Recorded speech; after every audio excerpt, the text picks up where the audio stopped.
ಓಂ ಸದ್ಗುರುನಾಥ ಶರಣಂ ಜಯ ಜಯ. ಓಂ ಸಚ್ಚಿದಾನಂದ ಶರಣಂ ಜಯ ಜಯ. ಎಲ್ಲರಿಗೂ ನನ್ನ ನಮಸ್ಕಾರಗಳು. ಜ್ಞಾನೇಶ್ವರಿ ಗೀತಾಮೃತ ಇದರಲ್ಲಿ ಪರಮಾತ್ಮನು ಅಂದರೆ ಶ್ರೀಕೃಷ್ಣ ಪರಮಾತ್ಮನು ಅರ್ಜುನನಿಗೆ ಜ್ಞಾನೋಪದೇಶವನ್ನು ಮಾಡ್ತಾ ಇದ್ದು, ಅಗ್ನಿಯಲ್ಲಿ ಹಾಕಲ್ಪಟ್ಟ ಸೌದೆಯು ಏನು ಮಾಡಿದರೂ ಎಷ್ಟು ಹುಡುಕಿದರೂ ಉಳಿಯದೆ ಕೇವಲ ಅಗ್ನಿಯೇ ಆಗುವಂತೆ. ಇದು ಎಲ್ಲರ ಅನುಭವಕ್ಕೆ ಬಂದಿರತಕ್ಕಂಥ ವಿಚಾರ. ಬೆಂಕಿ ಉರಿತಾ ಇದ್ದರೆ ಅಲ್ಲಿಗೆ ಸೌದೆಯನ್ನು ಹಾಕಿದ್ರೆ ಕೊನೆಗೆ ಆ ಸೌದೆಯು ಕೂಡ ಉರಿದು ಬೆಂಕಿಯೇ ಆಗುವಂತೆ. ಹೇ ಅರ್ಜುನ, ಒಂದು ಸಾರಿ ಕಬ್ಬಿನ ರಸದಿಂದ ಸಕ್ಕರೆಯನ್ನು ತಯಾರಿಸಿದ ಮೇಲೆ ಎಷ್ಟು ಬುದ್ಧಿವಂತನಾದರೂ ಅದನ್ನು ಪುನಃ ಕಬ್ಬಿನ ರೂಪಕ್ಕೆ ತರಲಾಗದಂತೆ. ಹೌದು ತಾನೆ? ಹಾಗೆ ಅಥವಾ ಪರುಷಮಣಿಯ ಸೋಂಕಿನಿಂದ ಚಿನ್ನವಾದ ಕಬ್ಬಿಣವನ್ನು ಪುನಃ ಎಷ್ಟು ಪ್ರಯತ್ನಿಸಿದರೂ ಕಬ್ಬಿಣವಾಗದಂತೆ, ಹಾಲಿನಿಂದ ಒಂದು ಸಾರಿ ತಯಾರಿಸಿದ ತುಪ್ಪವನ್ನು ಪುನಃ ಎಷ್ಟು ಪ್ರಯತ್ನಿಸಿದರೂ ಹಾಲಾಗಿ ಮಾರ್ಪಡಿಸಲು ಆಗದಂತೆ, ಯಾವ ಸ್ಥಳದಲ್ಲಿ ಸೇರಿ ಏಕತ್ರಿತವಾದ ಮೇಲೆ ಪುನಃ ಜನನ ಮರಣಾದಿಗಳ ಪರಿಭ್ರಮಣೆಯು ಉಳಿಯಲಾರದೋ ಅಂಥ ಪ್ರದೇಶವೇ ವಾಸ್ತವವಾಗಿಯೂ ನನ್ನ ಸರ್ವಶ್ರೇಷ್ಠವಾದ ಸ್ಥಾನವಾಗಿದೆ. ಈಗ ನನ್ನ ಹೃದಯದ ರಹಸ್ಯವನ್ನು ನಿನಗೆ ಸ್ಪಷ್ಟವಾಗಿ ಹೇಳುತ್ತಿರುವೆನು, ಕೇಳು ಅಂತ ಪರಮಾತ್ಮ ಅರ್ಜುನನಿಗೆ ಹೇಳ್ತಾ ಇದ್ದಾನೆ. ಅಂದರೆ ಇಷ್ಟೆಲ್ಲ ಉದಾಹರಣೆಗಳನ್ನ ಕೊಟ್ಟರಲ್ಲ, ಒಂದು ಸಾರಿ ಜೀವನ್ಮುಕ್ತನಾಗಿಬಿಟ್ರೆ, ಒಂದು ಸಾರಿ ಜೀವಿತಾವಧಿಯಲ್ಲಿ ಮುಕ್ತಿಯನ್ನು ಸಾಧನೆ ಮಾಡಿಬಿಟ್ರೆ ಮತ್ತೆ ಮತ್ತೆ ಸಾಧನೆ ಅವಶ್ಯಕತೆ ಇರೋದಿಲ್ಲ, ಭವಬಂಧನದ ಭಯ ಇರೋದಿಲ್ಲ. ಅದರಿಂದ ಸಾಧ್ಯ ಆದಷ್ಟು ನೀವು ಸಾಧನೆಯಲ್ಲಿ ತೊಡಗಿಸ್ಕೊಳ್ಳಿ ಅಂತ ಅರ್ಜುನನ ಮುಖೇನ ಪರಮಾತ್ಮ ನಮಗೆಲ್ಲ ಸಂದೇಶವನ್ನು ಕೊಡ್ತಾ ಇದ್ದಾನೆ. ಇನ್ನು ಮುಂದುವರೆದು ಹೇಳ್ತಾನೆ, ದೇಹಾವಸಾನ ಸಮಯದಲ್ಲಿ ಯೋಗಿ ಪುರುಷನು ಸೇರುವ ನನ್ನ ಸ್ವರೂಪವನ್ನು ಬೇರೊಂದು ಪ್ರಕಾರ ಸುಲಭವಾಗಿ ತಿಳಿಯುವಂತೆ ಹೇಳುವೆನು. ಈಗ ಒಬ್ಬ ಯೋಗ ಸಾಧನೆಯನ್ನು ಮಾಡ್ತಾ ಇರ್ತಾನೆ, ಆಧ್ಯಾತ್ಮದ ಸಾಧನೆಯಲ್ಲಿ ಆಧ್ಯಾತ್ಮ ಚಿಂತನೆಯಲ್ಲಿ ತೊಡಗಿರ್ತಾನೆ, ಅವನನ್ನು ಯೋಗಿ ಪುರುಷ ಅಂತ ಕರೀತಾರೆ. ಅವನು ದೇಹಾವಸಾನ ಸಮಯದಲ್ಲಿ ನನ್ನ ಸ್ವರೂಪವನ್ನು ಬೇರೊಂದು ಪ್ರಕಾರ ಸುಲಭವಾಗಿ ತಿಳಿಯುವಂತೆ ಹೇಳುವೆನು. ಅವನು ನನ್ನ ಸ್ವರೂಪವನ್ನು ಬೇರೊಂದು ಪ್ರಕಾರವಾಗಿ ಸೇರ್ತಾನೆ, ಅದನ್ನು ನಿನಗೆ ಬೇರೊಂದು ರೂಪದಲ್ಲಿ ಸುಲಭವಾಗಿ ತಿಳಿಯುವಂತೆ ಹೇಳ್ತೀನಿ, ಕೇಳುವಂಥ ಅರ್ಜುನನಿಗೆ ಕೃಷ್ಣ ಹೇಳ್ತಾ ಇದ್ದಾನೆ. ಅದು ಹೇಗಪ್ಪ ಅಂದರೆ, ಆಕಸ್ಮಿಕವಾಗಿ ದೇಹವು ಬಿದ್ದು ಹೋದರೂ ಅಥವಾ ಅನುಚಿತ ಸಮಯದಲ್ಲಿ ದೇಹಪಾತವಾದರೂ ಅಂತಹವನು ಪುನಃ ದೇಹಧಾರಣ ಮಾಡಬೇಕಾಗುವುದು. ಏನು ಹೇಳ್ತಾ ಇದ್ದಾರೆ ಇಲ್ಲಿ? ಅನುಚಿತ ಸಮಯದಲ್ಲಿ ದೇಹಪಾತವಾದರೂ ಅಂತಹವನು ಪುನಃ ದೇಹಧಾರಣ ಮಾಡಬೇಕಾಗುವುದು. ಆದರೆ ಶಾಸ್ತ್ರೋಕ್ತ ರೀತಿಯಾಗಿ ಶುಭ ಸಮಯದಲ್ಲಿ ದೇಹ ವಿಸರ್ಜನೆ ಮಾಡಿದ್ದಾದರೆ ಅಂತಹವನು ಬ್ರಹ್ಮರೂಪನಾಗುತ್ತಾನೆ. ಆದರೆ ಅಕಾಲದಲ್ಲಿ ದೇಹಪಾತವಾದರೆ ಆತನು ಪುನಃ ಜನನ ಮರಣ ಬಂಧನದಲ್ಲಿ ಬೀಳಬೇಕಾಗಿ ಬರುವುದು. ಆದ್ದರಿಂದ ಸಾಯುಜ್ಯವೆಂದರೆ ಪರಬ್ರಹ್ಮದೊಡನೆ ಏಕರೂಪವಾಗುವುದು ಮತ್ತು ಪುನರಾವೃತ್ತಿ ಎಂದರೆ ಬಾರಿ ಬಾರಿಗೂ ಜನನ ಮರಣಗಳೆಂಬ ಸುಳಿಯಲ್ಲಿ ಇರುವರೆಂಬುವ ಈ ಎರಡು ವಿಷಯಗಳು ಮರಣ ಸಮಯದಲ್ಲಿ ನಿರ್ಣಯಿಸಲ್ಪಡುವುದು. ಆದ್ದರಿಂದ ಈ ಪ್ರಸಂಗದಲ್ಲಿ ನಿನಗೆ ಮರಣ ಸಮಯದಲ್ಲಿ ಇರಬೇಕಾದ ತತ್ವವನ್ನು ಹೇಳಲಿಚ್ಛಿಸುತ್ತೇನೆ. ಹೇ ಅರ್ಜುನ, ಕೇಳು. ಮೃತ್ಯುವೆಂಬ ತೂಗಡಿಗೆ ಬಂದಾಗ ಪಂಚಮಹಾಭೂತಗಳು ತಾವು ಬಂದ ದಾರಿಯನ್ನು ಹಿಡಿದು ಹಿಂದಿರುಗುವು.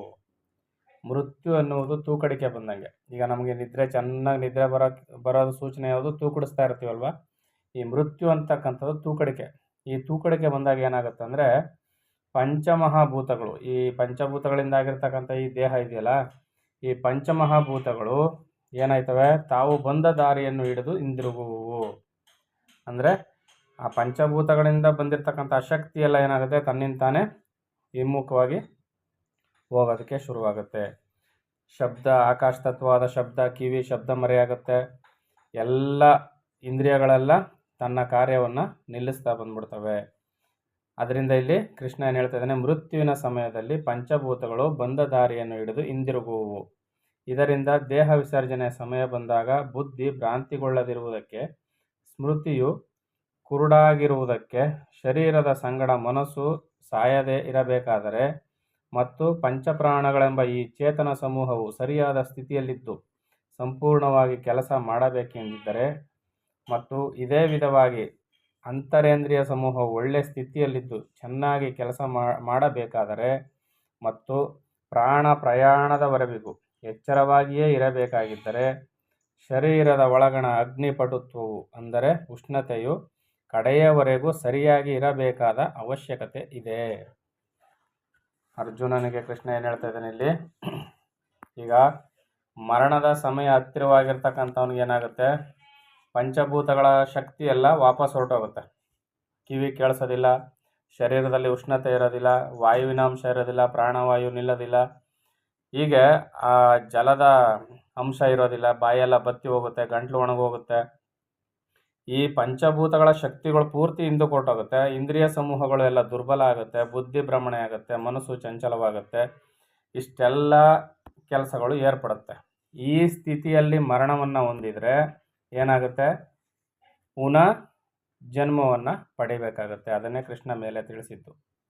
ಅವನು ಯೋಗಿಯೇ ಆಗಿರಲಿ, ಯಾರೇ ಆಗಿರಲಿ, ಮರಣ ಸಮಯದಲ್ಲಿ ಇಂಥ ದುಸ್ಥಿತಿಗೆ ಒಳಗಾದಾಗ ಅವನು ಬಂಧನದಲ್ಲಿ ಬೀಳಬೇಕಾಗತ್ತೆ. ಪುನಃ ಜನನ ಮರಣ ಬಂಧನವನ್ನು ಅನುಭವಿಸಿ ಆಗಬೇಕಾಗತ್ತೆ. ಅದಕ್ಕೆ ಈಗ ಇಲ್ಲಿ ಏನು ಹೇಳ್ತಾ ಇದ್ದಾನೆ ಕೃಷ್ಣ, ಏನು ಹೇಳ್ತಾನೆ, ದೇಹ ಹೋಗುವ ಸಮಯದಲ್ಲಿ, ದೇಹವನ್ನು ಬಿಟ್ಟು ಹೋಗುವ ಸಮಯದಲ್ಲಿ, ಪ್ರಾಣ ಹೋಗುವ ಸಮಯದಲ್ಲಿ ದೇಹ ಸುಸ್ಥಿತಿಯಲ್ಲಿರಬೇಕಾದ್ರೆ, ಮನಸ್ಸು ಪಟುತ್ವದಲ್ಲಿ ಇರಬೇಕಾದ್ರೆ, ಆಗ್ತಾಯಿಲ್ವಾ, ಮತ್ತು ಶರೀರದಲ್ಲಿ ಅಗ್ನಿ ಇರಬೇಕಾದ್ರೆ, ಶರೀರದಲ್ಲಿ ಉಷ್ಣತೆ ಯೋಗಾಗ್ನಿ ಚೆನ್ನಾಗಿರಬೇಕು. ಹಂಗಾದರೆ ಮಾತ್ರ ಇದಿಷ್ಟು ಕೆಲಸ ಮಾಡ್ತವೆ. ಯಾವುದು, ಕಿವಿಯಲ್ಲಿ ಶಬ್ದ ಕೇಳಿಸ್ತದೆ, ದೇಹದಲ್ಲಿ ಉಷ್ಣತೆ ಇರ್ತದೆ, ಶರೀರದಲ್ಲಿ ಜಲತತ್ವ ಇರ್ತದೆ, ವಾಯುತತ್ವ ಇರ್ತದೆ. ಪಂಚಭೂತಗಳು ಇಷ್ಟೂ ಕೆಲಸ ಮಾಡಬೇಕಾದ್ರೆ, ಇಂದ್ರಿಯಗಳು ಚೆನ್ನಾಗಿರ್ಬೇಕಾದ್ರೆ, ಬುದ್ಧಿ ಸ್ವಸ್ಥವಾಗಿರಬೇಕಾದ್ರೆ, ಮುಖ್ಯವಾಗಿರಬೇಕಾದದ್ದೇನು, ಅಗ್ನಿಪಟುತ್ವವು ಅಂದರೆ ಉಷ್ಣತೆಯು ಕಡೆಯವರೆಗೂ ಸರಿಯಾಗಿರಬೇಕಾದ ಅವಶ್ಯಕತೆ ಇದೆ. ಗೊತ್ತಾಗ್ತದೆಯಲ್ಲ. ಈಗ ಬೀಸುವ ಗಾಳಿಯಿಂದಾಗಲಿ ಅಥವಾ ಸಿಡಿಯುವ ನೀರಿನಿಂದಾಗಲಿ ದೀಪಜ್ಯೋತಿಯು ಆರಿ ಹೋದಾಗ ನಮ್ಮ ಕಣ್ಣು ದೃಷ್ಟಿಯು ಚೆನ್ನಾಗಿದ್ದರೂ ಏನೂ ಕಾಣುವುದಿಲ್ಲ ಅಲ್ಲವೇ? ಇದರಂತೆ ದೇಹಪಾತ ಸಮಯದಲ್ಲಿ ಭಯಂಕರವಾದ ವಾತ ಪ್ರಕೋಪದಿಂದ ಶರೀರದ ಒಳವರೆಗೆ ಎಲ್ಲ ಕಡೆಯಲ್ಲೂ ಕಫವು ವ್ಯಾಪಿಸಿದಾಗ ಶರೀರದ ಉಷ್ಣವು ಆರಿ ಹೋಗುವುದು. ಸಾಮಾನ್ಯವಾಗಿ ಮರಣ ಅವಸ್ಥೆಯಲ್ಲಿರುವವರಿಗೆ ಕೆಮ್ಮು ಜಾಸ್ತಿ ಬರುತ್ತೆ, ಕಫ ಜಾಸ್ತಿ ಆಗುತ್ತೆ, ಗಂಟಲು ಒಣಗೋಗುತ್ತೆ, ಆಗಾಗ ಪದೇ ಪದೇ ನೀರು ಕುಡಿಸ್ತಾ ಇರ್ತಾರೆ. ಉಷ್ಣತೆ ಕೊರತೆಯಿಂದಾಗಿ, ವಾಯುವಿನ ಅತಿಯಾದ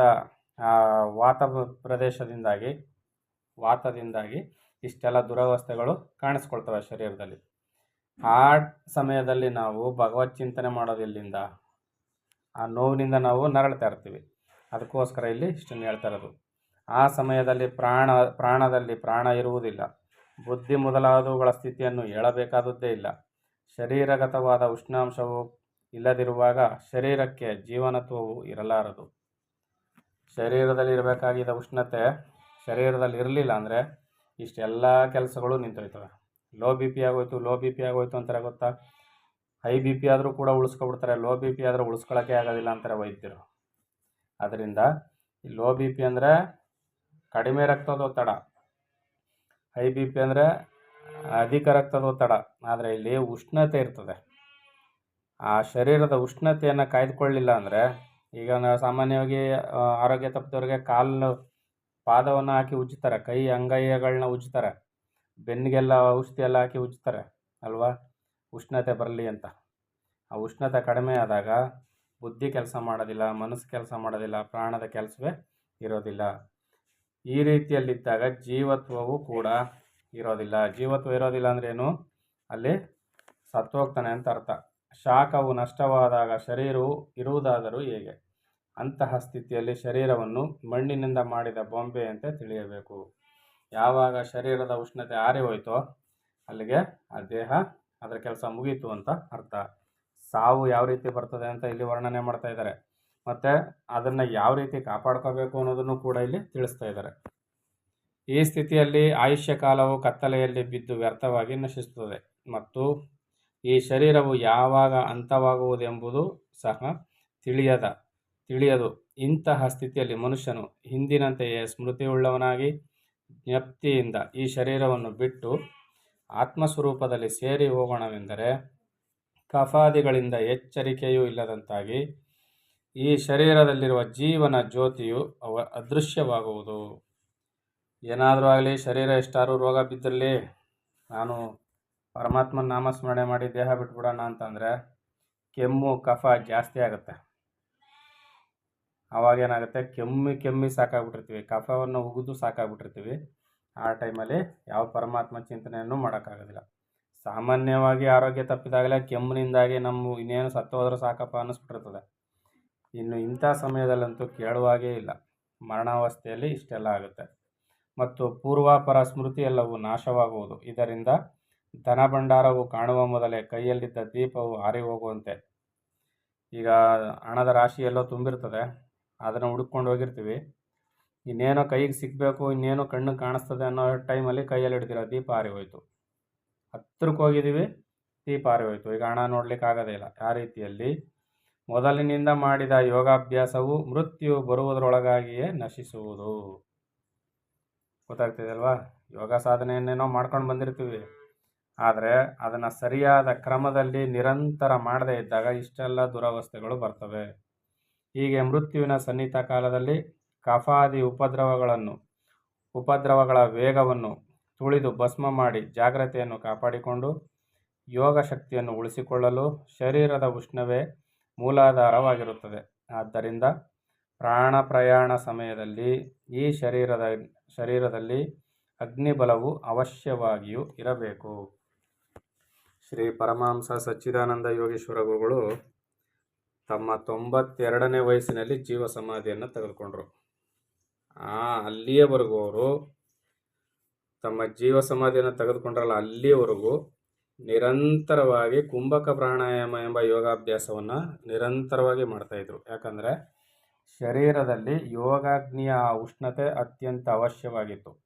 ವಾತ ಪಿತ್ತ ಕಫ ಸಮವಾಗಿರಬೇಕು, ಇಂದ್ರಿಯಗಳ ಕೆಲಸ ಮಾಡಬೇಕು, ಮನಸ್ಸು ಕೆಲಸ ಮಾಡಬೇಕು, ಬುದ್ಧಿಯ ಪಟುತ್ವ ಇರಬೇಕು, ದೇಹ ಸ್ವಸ್ಥವಾಗಿರಬೇಕು.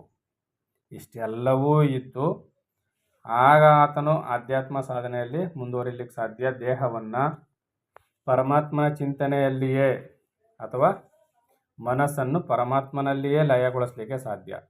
ಇಲ್ಲಾಂದರೆ ಏನಾಗುತ್ತೆ, ನಿಧಿ ಹುಡುಕೊಂಡು ಹೋದವನು ಹಣದ ಗಂಟು ಇನ್ನೇನು ಹತ್ತಿರದಲ್ಲಿದೆ ಅನ್ನುವಾಗ ಹಣದ ಭಂಡಾರ ಹತ್ತಿರದಲ್ಲಿ ಕಾಣಿಸ್ತಾ ಇದೆ, ಇನ್ನೇನು ಕಾಣ್ತೀನಿ, ನಾನು ಹತ್ರ ಬಂದ್ಬಿಟ್ಟಿದ್ದೀನಿ ಅನ್ನುವಷ್ಟರಲ್ಲಿ ದೀಪ ಆರೋದಂಗೆ ಮುಕ್ತಿ ಭವನವನ್ನು ಸೇರುವುದಕ್ಕಾಗದೆ ಶರೀರದಲ್ಲಿ ಆ ವಾತಾಪಿತ್ತ ಕಫದ ಬಾಧೆಯಿಂದಾಗಿ ನೋವಿನಿಂದ ನರಳಿ ಪ್ರಾಣ ಬಿಡಬೇಕಾಗುತ್ತೆ. ಅದರಿಂದ ಪರಮಹಂಸ ಸಚ್ಚಿದಾನಂದ ಯೋಗೀಶ್ವರ ಗುರುಗಳು ಆ ಪ್ರಾಣಾಯಾಮದ ಅಭ್ಯಾಸವನ್ನು ನಿರಂತರವಾಗಿ ಇರಿಸ್ಕೊಂಡು ಬಂದಿದ್ರು.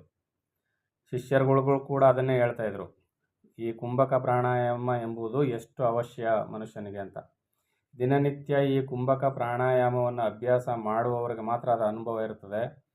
ಬೇರೆ ಸಮಯದಲ್ಲಿ ಬೇರೆಯವ್ರಿಗೆ ಆರೋಗ್ಯದ ಅನುಭವಕ್ಕಿಂತ ಕುಂಭಕ ಪ್ರಾಣಾಯಾಮ ಮಾಡುವವರ ಆರೋಗ್ಯದ ಸ್ಥಿತಿ ಬೇರೆ ಇರ್ತದೆ. ಇದನ್ನು ಈ ವಿಚಾರವನ್ನು ಅವಶ್ಯವಾಗಿ ನೀವು ತಿಳಿದು ನೋಡಲೇಬೇಕಾದ್ರೆ ಕುಂಭಕ ಪ್ರಾಣಾಯಾಮವನ್ನು ಚೆನ್ನಾಗಿ ಅಭ್ಯಾಸ ಮಾಡಬೇಕು. ಮುಂದಿನ ಆಡಿಯೋದಲ್ಲಿ ಇದರ ಬಗ್ಗೆ ಹೆಚ್ಚಿನ ವಿವರಣೆಯನ್ನು ಕೊಡ್ತೀನಿ. ಎಲ್ಲರಿಗೂ ಒಳ್ಳೆಯದಾಗಲಿ. ಓಂ ಸದ್ಗುರುನಾಥ ಶರಣಂ ಜಯ ಜಯ. ಓಂ ಸಚ್ಚಿದಾನಂದ ಶರಣಂ ಜಯ ಜಯ. ಹರಿ ಓಂ ತತ್ಸತ್. ಹರಿ ಓಂ ತತ್ಸತ್. ಹರಿ ಓಂ ತತ್ಸತ್.